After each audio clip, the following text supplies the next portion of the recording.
Chancellor.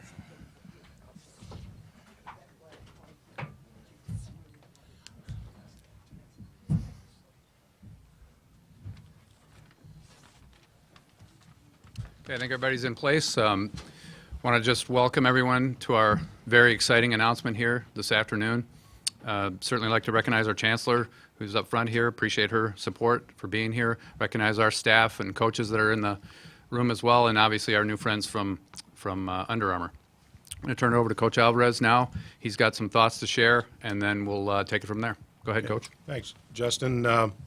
Thank all of you for coming out this afternoon. This is a great day for the University of Wisconsin, and in particular, the athletic department. I want to thank Kevin and a terrific team that he's put together at Under Armour. We're thrilled to partner with an energetic, hardworking brand whose story mirrors our own. I've followed Under Armour and the Under Armour story for many years. I'm impressed with their creativity, their technological advances, and their presence in the market. Under Armour's a modern success story. We think this will be a fantastic long-term relationship that will both benefit the University of Wisconsin as well as Under Armour. I know our student athletes, staff, and fans will enjoy and appreciate the top shelf offerings from Under Armour. I'd be remiss if I didn't thank Adidas for the 15 years of partnership that they gave us. And I also want to remind everyone that we're still under contract with Adidas until June 30th of next year. Would also like to clarify the retail value of our new Under Armour partnership, which is 10 years at $96 million. Once again, we couldn't be happier with this new relationship. I want to thank Kevin and his team again. We're looking forward to a long relationship with them. It's now my pleasure to introduce the CEO and founder of Under Armour, Kevin Plank. Coach. First of all, thank you, Justin. Thank you, Coach. Thank you, Chancellor Blank, as well, for this amazing opportunity. The Board of Regents, I know, had a vote this morning as well, and especially I want to thank the alumni and the entire Wisconsin community, this Badger Nation that we are so proud to now be so closely affiliated with. To many, we're probably just meeting us for the first time, and so we want you to know that we're going to be patient with that relationship. As Coach said, we've got another 9 months or so to really get to know one another, but for ourselves, we've had a relationship with this great state for a long time. Beginning with, for me personally, the attorney who incorporated Under Armour was a family friend, a guy named Tom Sipple, and he was from a little town called St. Cloud, Wisconsin, population 497. And so there's not a day goes by with a meeting with Tom that doesn't somehow incorporate something to do with this great state or something about a brat. And Tom has been, he's my first board member. He's been, as loyal and deep as a friend as anyone I could, imagine or hope for. And I'm incredibly, incredibly appreciative to him for what he's done. I also have a relationship that goes back to our first retail customer that we had. It was known as the East Bay Catalog and division of Foot Locker. And their president at the time when I started, the first account we sold, it was 1998. And we took a little 1/8 of a quarter page in their catalog, and we ended up being the fastest selling soft good they ever had. And we began to break records, and we got to know a guy named Dick Johnson, who was their divisional president at the time, and today is the CEO and chairman of Foot Locker Inc., and about to take over for Ken Hicks, who's another dear partner and friend. And if you've spent time, going to Wausau, Wisconsin, and you talk about the places which is the heart of this country and the things that make you proud. It begins when you get off, and I tell you, there's nothing like going through airport security in Wausau, Wisconsin, where these little ladies are helping you and making sure that there is nothing going on that airplane, no matter what.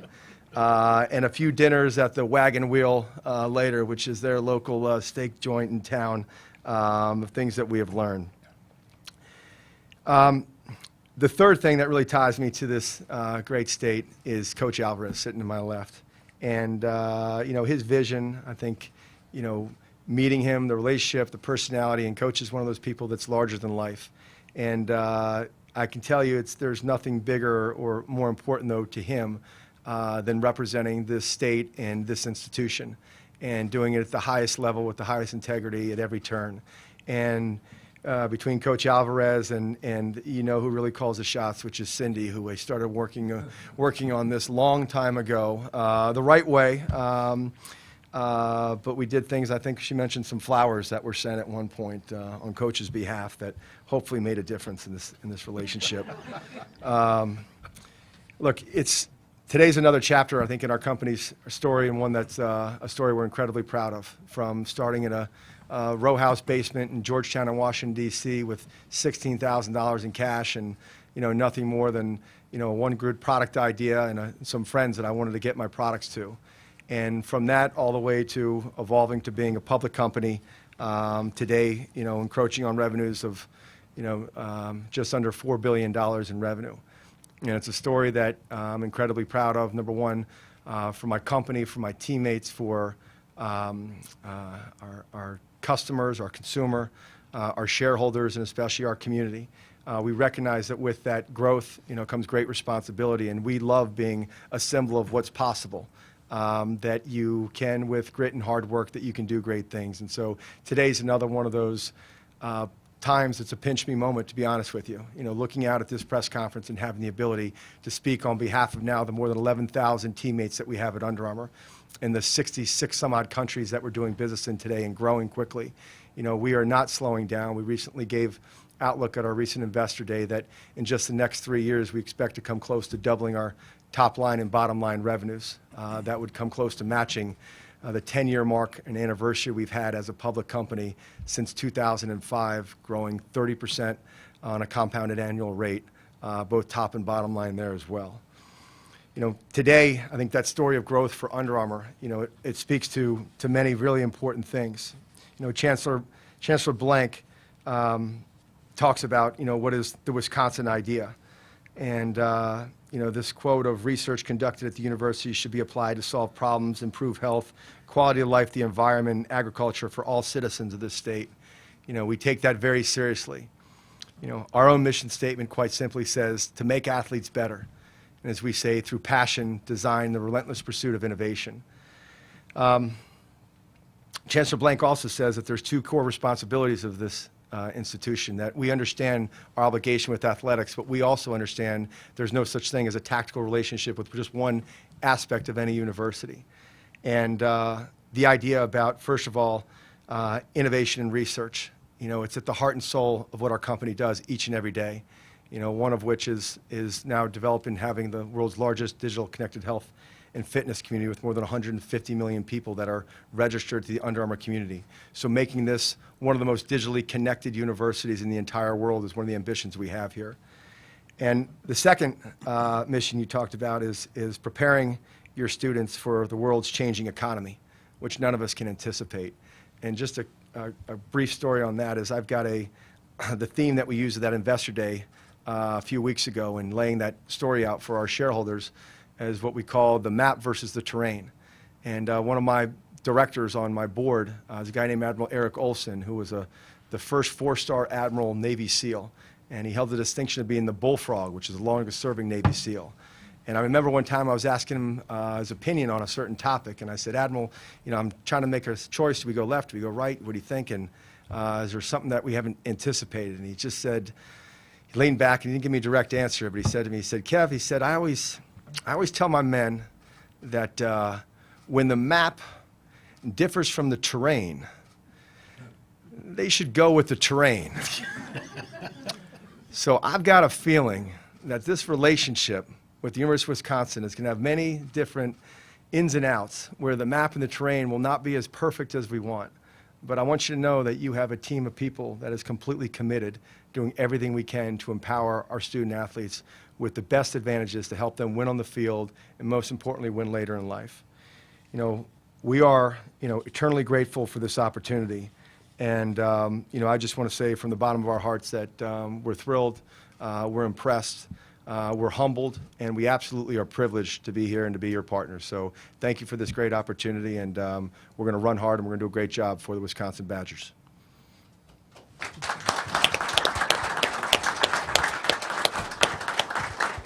Thank you, Coach. Thank you, Kevin.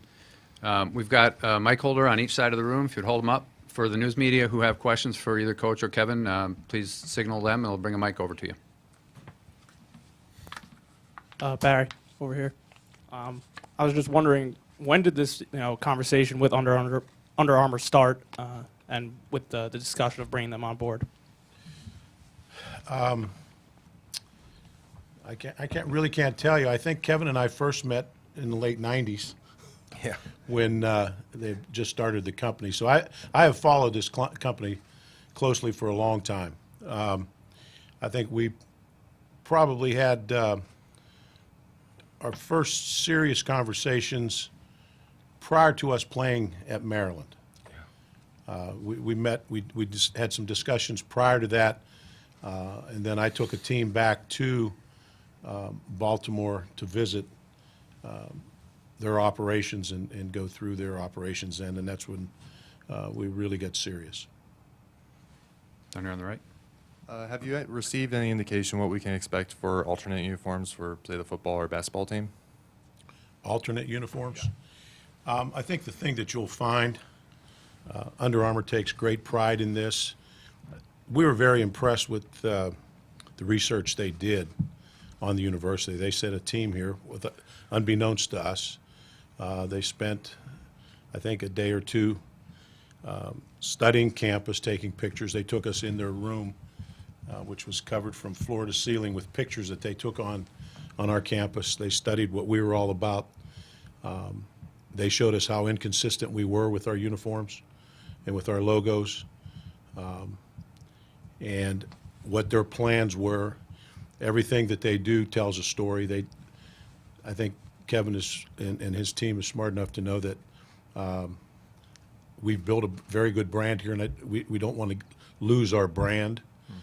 So you keep the brand within the structure of what they designed for us. So we have a plan. They have a plan. Under Armour has a plan for our coaches, for the uniforms. We will not be a change uniforms every week outfit. That's not us. That's not our brand. But we will probably have a, once a year do something different as we've done in the past, whether it be retro, whatever it might be. We'll work with Under Armour and our coaches to do that. But they have a very good plan, that we'll present to our coaches next week when we have an all-staff meeting and visit with our coaches.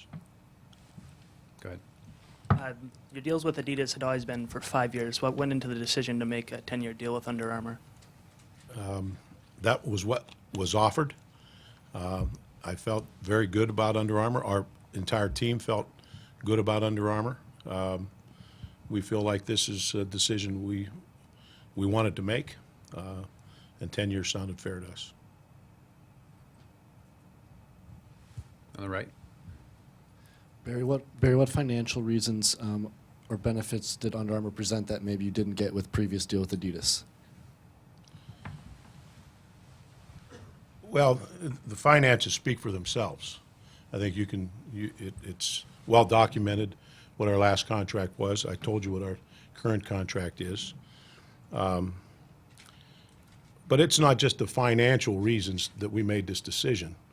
We made this decision because of the quality of the apparel and footwear that we'll receive, the service that we believe we will get.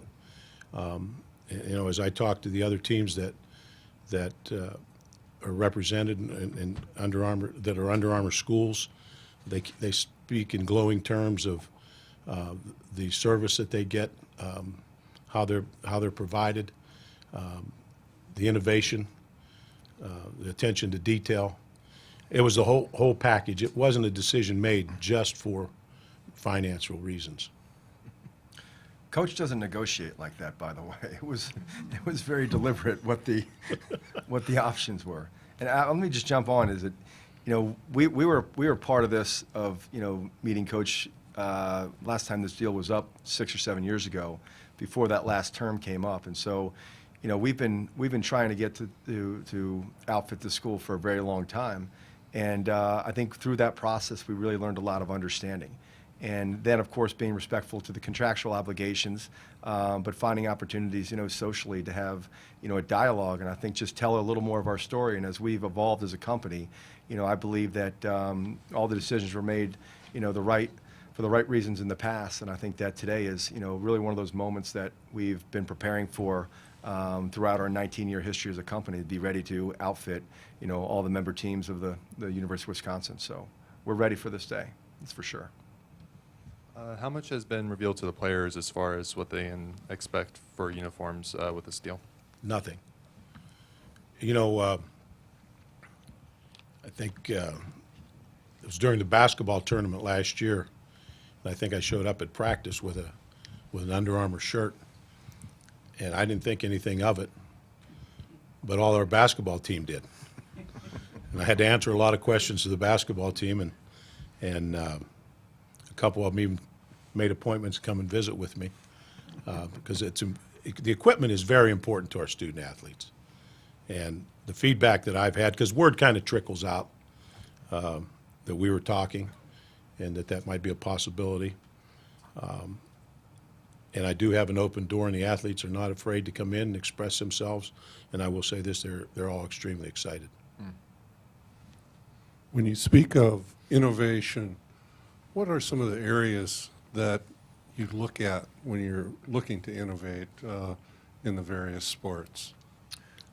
Well, number one, you know, I had the, you know, the ability to be here, and you know, when I do address the student athletes, is that there's something we believe that we understand with our products is listen, I think any brand can march in, and I'm the first one to be able to march in a dozen scientists and tell you why our product is technically better with the apparel and the footwear. But it's not about doing one product and being innovative about it, but it's really the commitment of your brand. You know, every time we put our logo on a product, it must make an athlete better. You know, that mission statement that I said before is incredibly important. And with that, there's a saying that I like. It says that trust is something that's built in drops and it's lost in buckets. And, you know, every time we put a logo on a shirt, a logo on a shoe, it's typically the last thing that happens. Our product begins with the fit, the form, the function, the fabrics, all these other things, but it really begins with the point of view. You know, why do we make that particular product? How is it going to make an athlete truly better? And that we know, you know, and there's a cool story that I relayed to Coach when he came to our campus, and it was of someone once challenged me on what sort of the purpose of a brand was. Are you just charging more because your logo's hot, or you do make nice commercials? And I said, you know, it's so much more than that. And there was a time I was in a retail store, and I was watching people shop. This is what you do when you're in my industry. And so you stand in the corner of a store, and you watch people walk through the store. And all of a sudden, this mom walks in, and she's got two little boys with her, one maybe 8 and the other one maybe 10 years old. And the little 8-year-old boy looks at the Under Armour section and says, "Mom, look, Under Armour, Under Armour, Under Armour." Starts lighting up like that, and the mom has this look and says, "Don't look at that, stuff's expensive, and we didn't come here to get that." And I'm watching, and I'm kind of like, go, go, go. So sure enough, the mom gets distracted, and a little 8-year-old boy breaks away. He goes over to the Under Armour racks, and it's like 4 o'clock in the afternoon, just after school, and he pulls an Under Armour compression shirt off of the rack. And he sticks his head through it, and he's still wearing his school shirt, and he shoves his arms through, and his collar's all jacked up, and he kind of walks out in the middle of the aisle, and he looks at his mom, and he just goes, "Hey, Ma," he goes, "look at me. I'm wearing Under Armour. I can do anything like this." And I'm watching this happen, and I'm thinking about this in terms of, like, what is it that we do every day? You know, we just make a shirt or make a shoe. And the fact is, that little boy might have been intimidated to go out for the team. He might have been scared to try out for another group. He might have just been intimidated standing in the lunchroom with his tray in his hand and saying, "I'm not good enough to sit at the cool kid table." But today he's got something special on. You know, today he's wearing Under Armour, and that gives him a little bit of a superpower. It makes him a little bit faster, a little bit stronger. And that's something that we can never compromise on. So when I talk about that trust, that's something that goes into every product that we make. So innovation, I'll tell you that from our highlight cleat to you know, our coal black apparel, you know, innovation is something, that's the easy part. maintaining the integrity to include that in everything you do and never taking advantage of that brand, that's the difficult part. And that's probably the thing I'm most proud of what we've been able to do at Under Armour. So we remember that little boy and we'll never let him down. And so that goes into every time we put a logo on our product, is that it better be the best and it better deliver superpower in some way, shape, or form. Dennis, on the left. Are there sports that won't be outfitted initially? If so, how will that gap be filled, and how long will there be before it'll be 100% coverage? I think track and volleyball are two sports that Under Armour currently does not make shoes for them. We'll purchase shoes for those teams.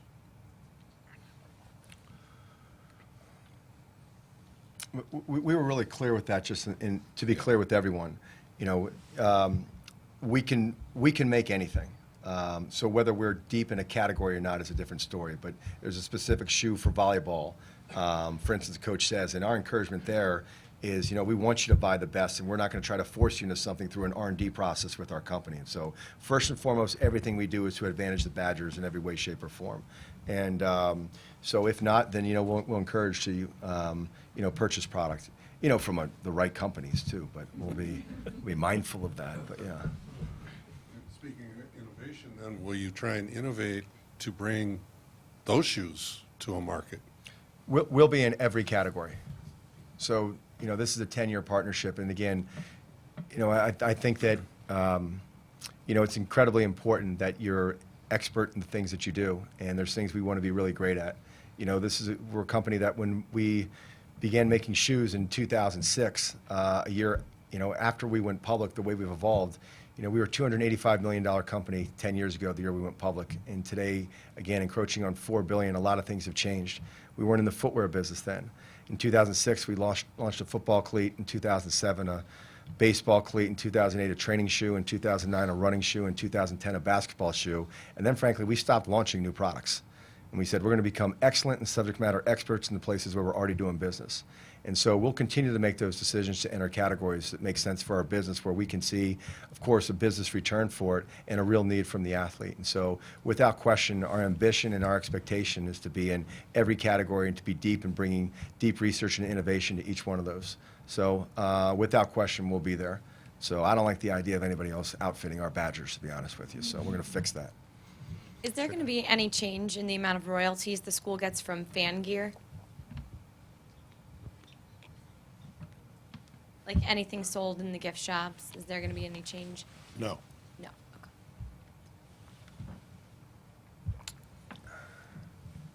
Any further questions? On the right, sorry. Yep. Just to clarify, I think I heard something earlier that these are just prototype uniforms. Will there be different uniforms that we see on the field when the contract starts?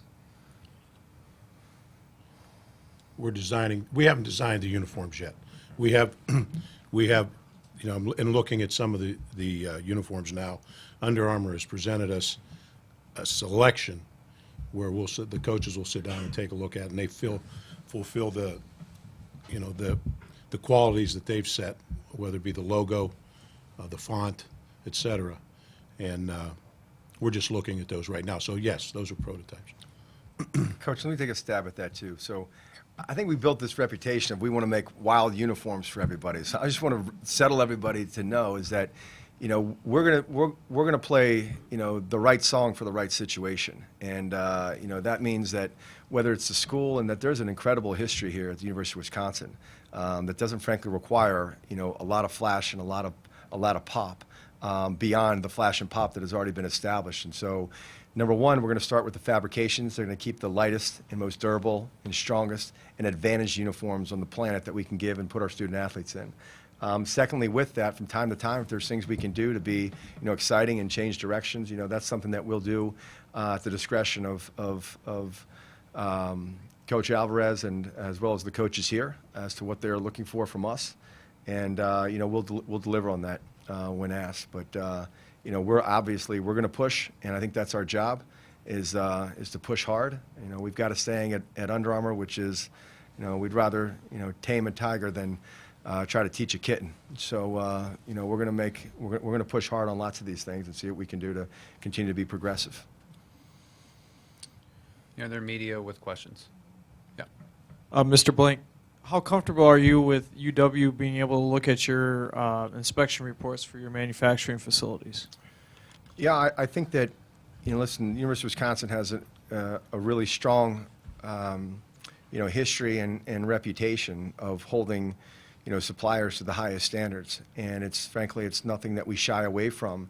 And I think it's something that will only encourage us to be better, is that we, these days we're employing, 11,000 direct teammates at Under Armour. In addition to that, at any given time, we have somewhere between 200 to 225,000 people making our goods at any given time. When I mentioned the, close to, 2x growth over the next just 3 years, think about adding another 200 to 300,000 additional jobs. I can tell you the one thing is why we are making things in other places. One of the initiatives we have is the ability for us to create some of those jobs back in cities like Baltimore and Detroit, Milwaukee, et cetera. We can help reestablish our manufacturing bases, because I believe that local for local is something that's not just a domestic manufacturing story for America, but one that's going to be required, globally, to be proactive and on time with the demands of the consumer and the speed to market that's going to be needed. And so, look, we have exhaustive processes in place today.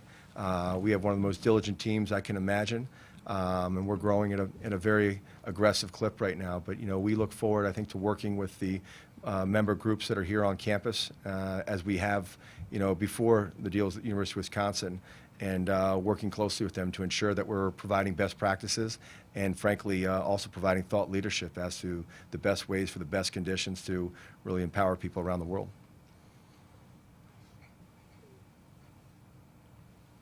We good? Okay. Great. Thank you, gentlemen. Thanks very much. Appreciate it.